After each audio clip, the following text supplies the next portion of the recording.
Simple numerical உங்களால solve பண்ண முடியுதுன்னு நம்ம பார்ப்போம். இது வந்து கிரேட் 9ல இருக்கிறத நான் வந்து இப்ப இருக்கிற நியூமரிக்கல்லாம் பேசலாம். ஓகே, இது பிரிட்ஜ் கோர்ஸ்ன்றனால நான் வந்து 9th இருந்து எடுத்துட்டு போய் 11th போறேன், அவ்வளவுதான். ஓகே, இப்ப ஒரு கார் வந்து டிராவல் ஆயிட்டு இருக்கு வித் வெலாசிட்டி, சரி வித் ஸ்பீடு வந்து v. ஓகே, காரோட ஸ்பீடு வந்து v ல வந்து டிராவல் பண்ணி, அதாவது அதோட ஸ்பீடு வந்து v, right.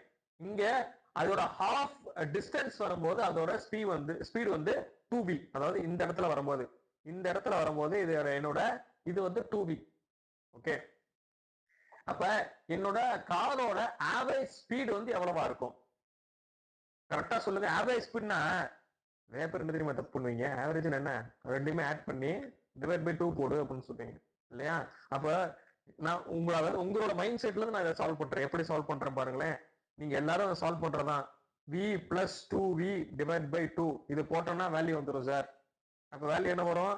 v plus 2v which is equal to 3v by 2. Okay, நான் இப்படி வந்து போட்டு சால்வ் பண்ணி வச்சுட்டு உட்காந்துருப்பீங்க, ரைட்.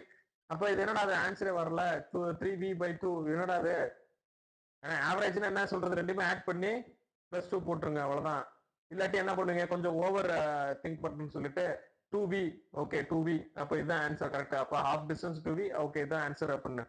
சோ இந்த மாதிரி சால்வ் பண்ணீங்கன்னா தப்பு.